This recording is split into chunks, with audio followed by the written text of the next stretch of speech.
Makadiko ana gogo. Makadi henya na gogo. Chiripo hedu. Makadi kuno. Makadi wa mwanangu. Aiwa tiripo. Mapudza chona repeat maoni. Ndotwa madao mapudza chona yo. Imbeo ndotono rime. Ndorime su. Sekumabhoyi. Koinda mabvamani tarisa. Emapudzi. Imbeu yemapudzi sando yaanozonopwanya wodi Todyara. wodyara. Handiti? So mapudzi. Saka ana gogo makadii. Uripa makadi wa mzukuru wangu. Iri nani gogo makadii. Iripo makadi ipo. Iri nani alright ndezi makugadzira kurima. Makugadzira kurima. Osiwa mai wangu. Ocharaga kutengeta. Hapana kutongo chengeta. Kutongo chengeta. Handiti? Chokwadi mwanangu. So zvirikuitika ipapo ndinekapasuruka ndinako ndaona ungati usina unatsoremerwe. Kapasura pakade. Pasukenyako kenywa. Chikutio, tabaka kuta.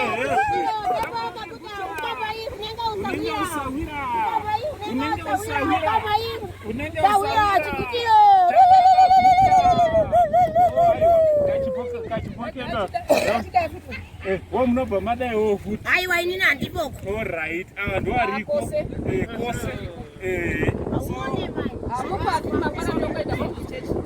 So nasika ndabva ndakona ndikati timboita chi timboita kagrosari kedu se aiwa chiregai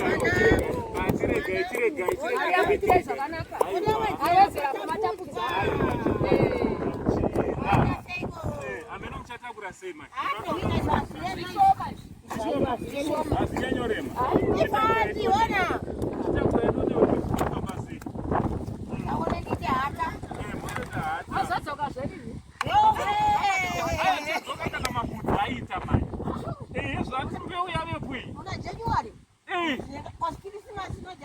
Christmas aiwa zvinenge zvagadzirika.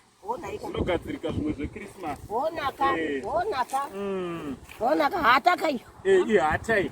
Kwavanoisa here, rega nditange nechino ichi. Aiwa nosumuda zvakadaro. Aipo ichi manje. Ichi nozoisa pamusoro dandibisa sima. Nyara, wewe kudakwenuko. Namu yani. Vanhu vakabereka namu yanyara. Yanyara namu. Namu yanyara. Aiwa yanyara. Yanyara chiri pabhare sipo. Bhare sipo. Auone. Zvinobva zvadi iroenda paside. Koza mapudzi aya takanganwembesa.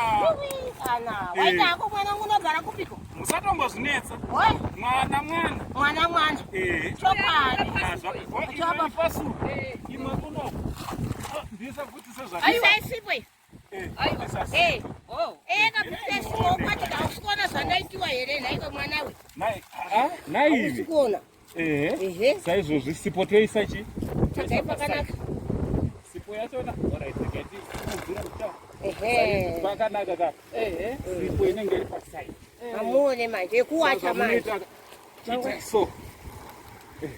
Sipo moibata paside. And then ichi.